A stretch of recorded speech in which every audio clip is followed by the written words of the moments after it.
नमस्कार दोस्तों, आप सभी का स्वागत है हमारे YouTube चैनल पढ़ाई चौक पर। कल की क्लास में हमने देखा था एक्सरसाइज 1.1 यानी कि वास्तविक संख्या की एक्सरसाइज 1.1 में। तो हमने इसके क्वेश्चन किए थे बेटा 4। कितने क्वेश्चन किए थे? 4। और आज का जो 5वां क्वेश्चन है वो आपके सामने है। क्वेश्चन नंबर 5, जांच कीजिए कि जांच कीजिए कि क्या किसी प्राकृत संख्या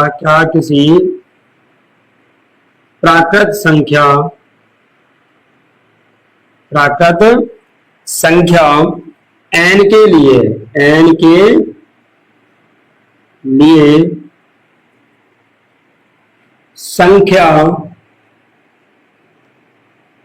6 की घात n अंक 0 पर समाप्त हो सकती है। 0 पर समाप्त हो सकती है। यानी कि बेटा हमारा क्वेश्चन क्या कह रहा है? जांच कीजिए कि क्या किसी प्राकृत संख्या n के लिए संख्या 6 की घात n अंक 0 पर समाप्त हो सकती है। तो बेटा इसका हल है, देखो, यदि कोई संख्या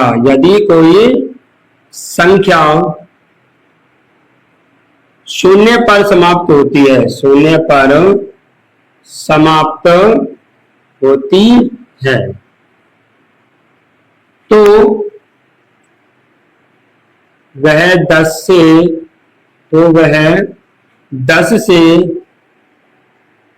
विभाजित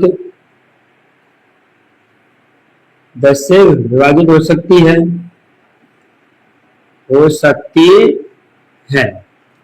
अर्थात दूसरे शब्दों में कहें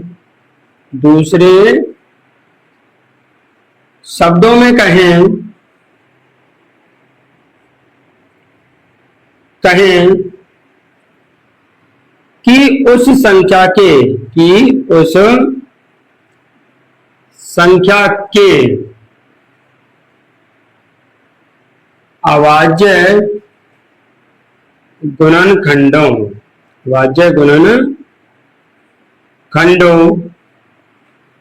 में 2 और 5 आएगा। 2 और 5 आएगा। जैसे 10 के अभाज्य गुणनखंड किए तो 2 गुणा 5। आगे देखते हैं बेटा 6 की घात n। 6 की घात n, तो 6 की घात n को हमने देखा तो हमने इसके अभाज्य गुणनखंड किए थे 2 गुणा 3 की घात n। अब इनको हमने अलग अलग किया, 2 की घात n गुणा 3 की घात n। लेकिन हमने यहां पर देखा कि यहां इस 6 के गुणनखंड में 5 नहीं आता है। 5 नहीं आता है तो हम कह सकते हैं कि 6 की घात n के अभाज्य गुणनखंडों में 5 नहीं आता है। 5 नहीं आता है। तो 6 की घात n 5 से विभाज्य संख्या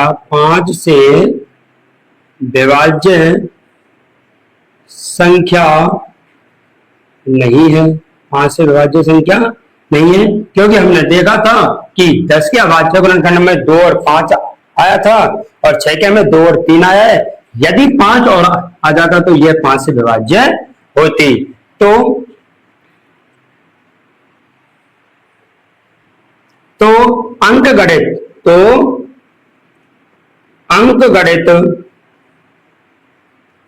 अंकगणित आधार आधारभूत प्रमेय की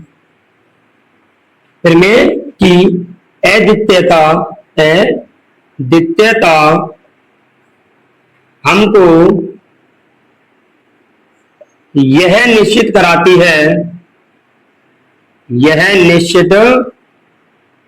कराती है कि 6 की घात n के गुणनखंडों में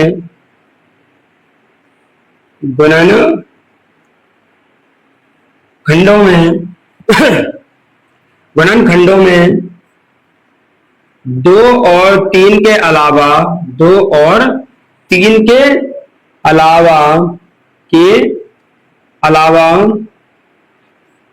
और कोई भी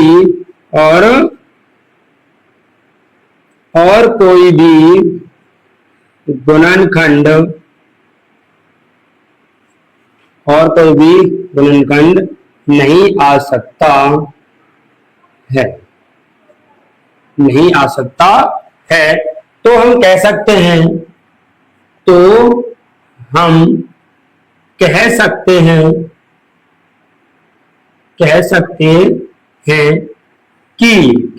हैं कि n के यानी कि प्राकृत संख्या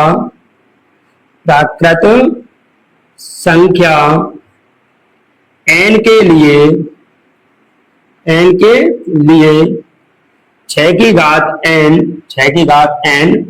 अंक 0 पर समाप्त नहीं हो सकती है।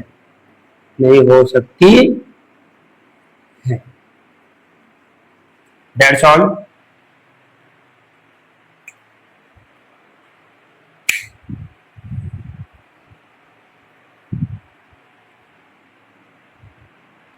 अब question number next, question number 6 बेटा आपका क्वेश्चन नंबर 6, व्याख्या कीजिए।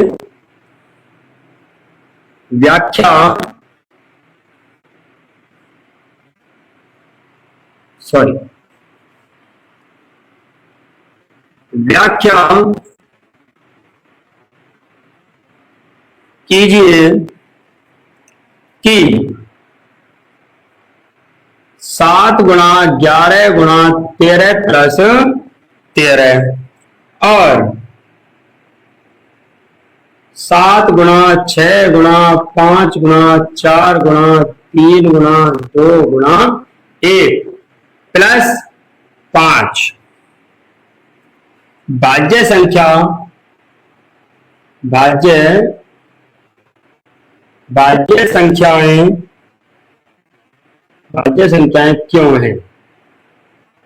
संख्याएं क्यों हैं? तो बेटा देखते हैं। सबसे पहले हल,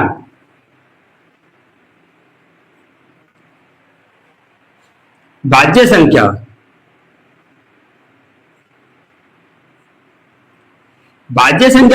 देखते हैं पहले हम कि वे संख्या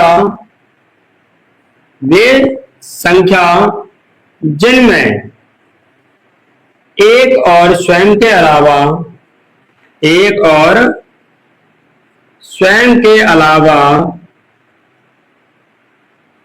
अन्य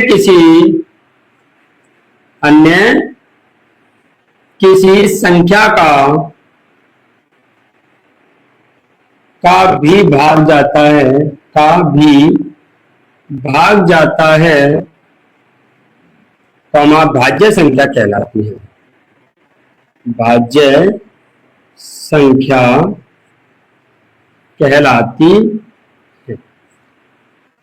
भाज्य संख्या कहलाती है। तो यहां से हम देखते हैं हमारे पास जो पहली संख्या है हमारे पास 7 गुणा 11 गुणा 13 प्लस 13।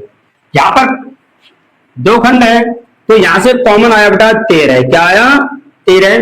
तो 7 गुणा 11 कॉमन गुणा 13 कम 13 प्लस 13 कम 13 को 11 गुणा 7 से क्या 77 गुणा ये करेंगे 77 प्लस 1 13 कोष्टक 17 और 1 78, 13 गुणा 13 छिक्के 78। तो हमने यहां देखा कि इस संख्या के एक से अधिक क्या है, भाज्य संख्या है, यानी कि एक से अधिक संख्याओं का भाग जा रहा है। तो बेटा देखें इस संख्या में, इस संख्या में 1, 6, 13 का भाग जाता है, हमें पता है जब एक और स्वयं के अलावा और भी किसी अन्य का भाग जाता है तो वह संख्या कैसी होती है, भाज्य संख्या। तो हम कह सकते हैं,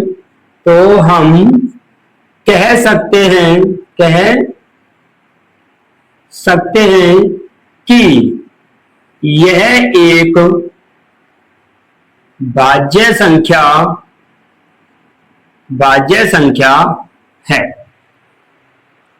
संख्या नंबर दूसरी, यानी कि सेकंड संख्या है, दूसरी संख्या हमारे पास है बेटा देखो 7 गुणा 6 गुणा 5 गुणा 4 3 गुणा 2 फिर 1 और प्लस में 5। तो यहां से लेकर यहां तक 1 और यहां से लेकर यहां तक 1।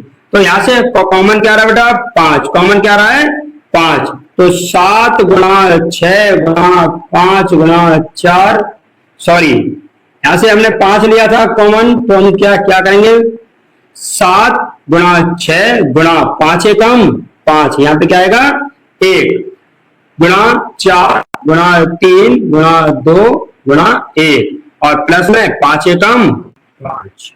तो 5 कोष्टक 7 का गुणा किया मैंने 6 से 42, 42 का गुणा किया 1 से 42 गुणा 4 पिया 12, 12 गुना 24, 24 एकम 24 प्लस 1।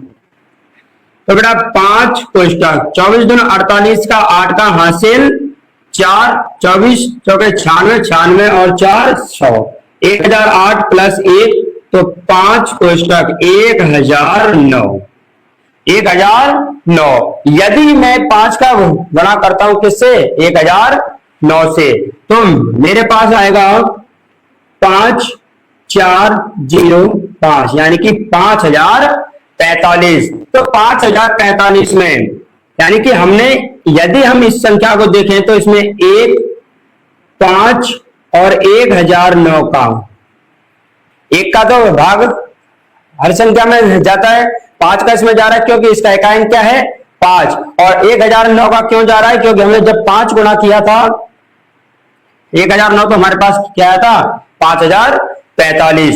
तो 1,5, 1009 से भाज्य संख्या है, तो हम कह सकते हैं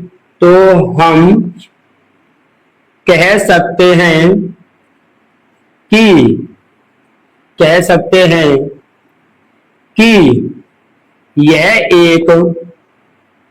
एक भाज्य संख्या है। That's all.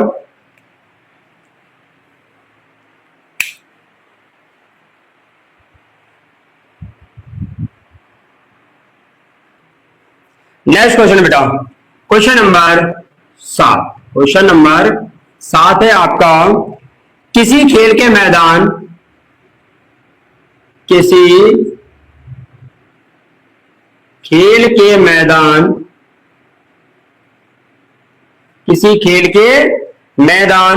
के चारों ओर एक वृत्ताकार पथ है, एक वृत्ताकार पथ है। इस मैदान का एक चक्कर, इस मैदान का एक चक्कर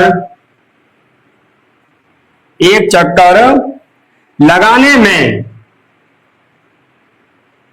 लगाने में सोनिया को 18 मिनट लगते हैं। तो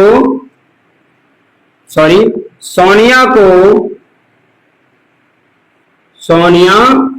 को 18 मिनट लगते हैं, 18 मिनट लगते हैं। जबकि इसी मैदान का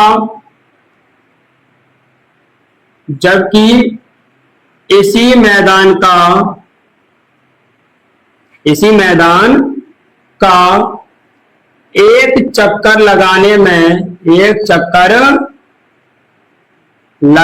में रवि को 12 मिनट लगते हैं, 12 मिनट लगते हैं, 12 मिनट लगते हैं। मान लीजिए वे दोनों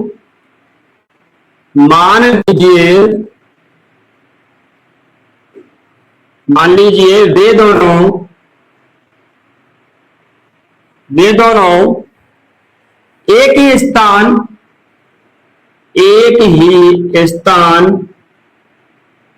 व एक ही समय चलना प्रारंभ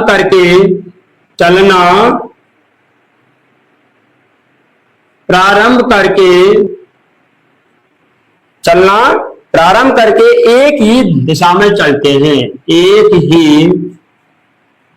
एक ही दिशा में चलते हैं, एक ही दिशा में चलते हैं। कितने समय बाद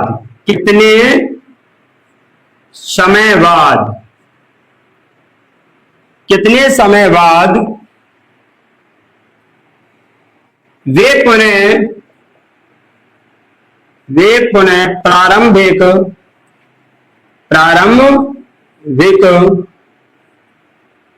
स्थान पर मिलेंगे,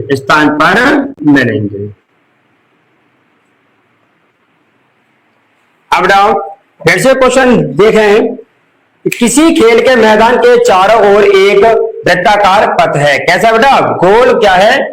पथ है। इस मैदान का एक चक्कर लगाने में सोनिया को 18 मिनट लगते हैं, जबकि इसी मैदान का एक चक्कर लगाने में रवि को 12 मिनट लगते हैं।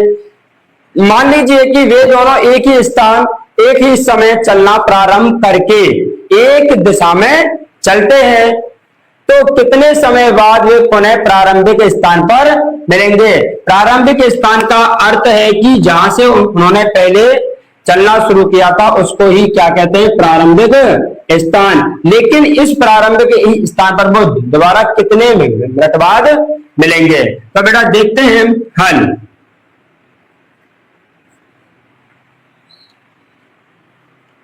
सोनिया को एक चक्कर लगाने में समय लगता है कितना बेटा? 18 मिनट। कितना? 18 मिनट। रवि को एक चक्कर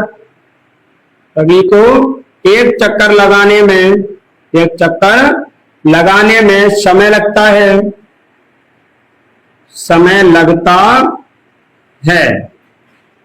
कितना बेटा? 12 मिनट। तो यानी कि कितने समय बाद वो पुनः प्रारंभिक स्थान पर मिलेंगे? तो यानी कि यदि स्थान वाला यानी कि प्रारंभिक स्थान पूछता है तो इस ऐसे सवालों का क्या निकालते हैं हम? LCM। किसका निकालेंगे? 18 और 12 का। 18 और 12 का LCM किसका निकालना? 18 और 12 का। तो मैंने यहां से 18 के अभाज्य गुणनखंड किए बेटा 2 का दिया भाग 9, 3 तिया 9 और 3 एकम 3। 12 के अभाज्य गुणनखंड किए 6, फिर 2 का दिया 3 और 3 एकम 3। यहां से देखो 18 का भाज्य गुणनखंड 2 गुणा 3 गुणा 3। 12 का भाज्य गुणनखंड 2 गुणा 2 गुणा 3। एलसीएम में क्या होता है बेटा? एलसीएम यदि हम अलग अलग करके करते हैं तो पहले तो जोड़े वाले संख्या को लेते हैं एलसीएम में। तो एक तो यहां से आ जाएगा इस जोड़े से, एक इस जोड़े से आ जाएगा। किस किस का जोड़ा नहीं है? 2 और 3 का। जिस संख्या का जोड़ा नहीं होता उसे भी हम एलसीएम में लिखते हैं। तो 2 गुणा 3, 3 गुणा 6, 6 गुणा 12 और 12 तिया 36। तो एलसीएम 36, एलसीएम 36। तो हम कह सकते हैं अतः 36 मिनट बाद, 36 मिनट बाद सोनिया और रवि प्रारंभिक स्थान पर मिलेंगे। डेट्स ऑल बेटा।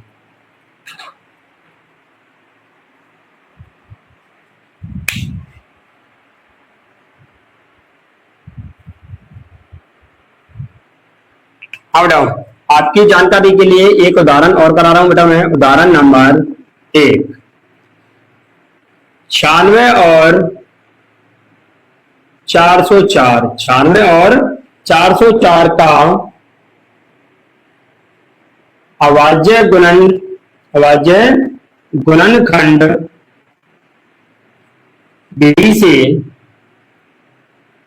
विधि से HCF और LCM ज्ञात कीजिए।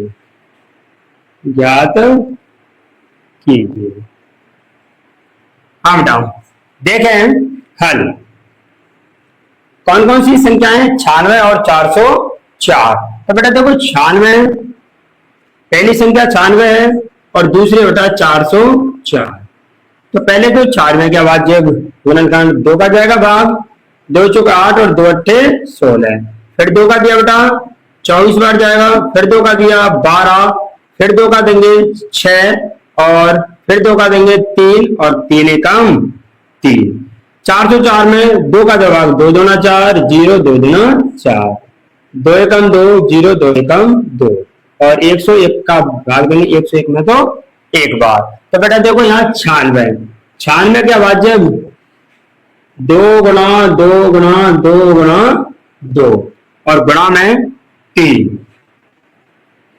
404 के बेटा 2 गुणा 2 गुणा 101 या 2 की घात 5 गुणा 3 की घात 1, और या इसको भी हम लिख सकते हैं 2 की घात 2 गुणा 101।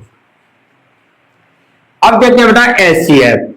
मैंने आपके लिए एचसीएफ मैंने बताया था कि जब हम एचसीएफ निकालते हैं तो न्यूनतम घात वाली संख्या को एचसीएफ में लिखा जाता है। यहाँ पर 2 का जोड़ा बन रहा है लेकिन न्यूनतम घात कितनी है? 2 की घात 2। तो 2 की घात 2 और किसी का जोड़ा बन रहा है? नहीं बन रहा है। इसका अर्थ है 2 गुणा 2। तो एचसीएफ बेटा हमारे पास आएगा एचसीएफ बराबर कितना आएगा? 4। कितना आएगा? 4। अब क्या निकालना बेटा? एलसीएम। एलसीएम निकालना है तो अधिकतम घात वाली संख्या को कहां लेते हैं? एलसीएम में गुणा। तो अधिकतम घात क्या है? 2 की घात 5। 3 का जोड़ा नहीं है उसे भी एलसीएम में लिखेंगे। 101 का नहीं है तो उसे भी हम कहां लिखेंगे? एलसीएम में।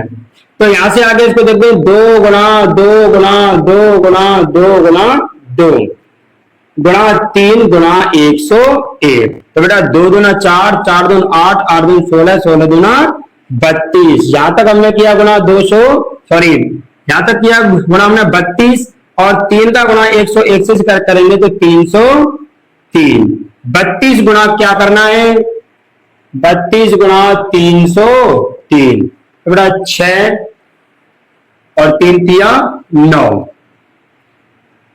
जीरो का करेंगे तो 0 0, फिर करेंगे बेटा 3 का वही 6 और 9, तो 6 9 6 9, 9696। तो हम कह सकते हैं बेटा LCM, यानी कि इसका क्या होगा 9696, 9696। डेट्स ऑल, आज के लिए इतना ही, बाकी का करते हैं नेक्स्ट क्लास में। मैं आशा करता हूं कि जो मैं आपके लिए पढ़ा रहा हूं वो आपके समझ में आ रहा होगा। यदि आपके समझ में आ रहा है तो हमारी वीडियो को लाइक एंड शेयर करें और हमारे चैनल को सब्सक्राइब करें। धन्यवाद।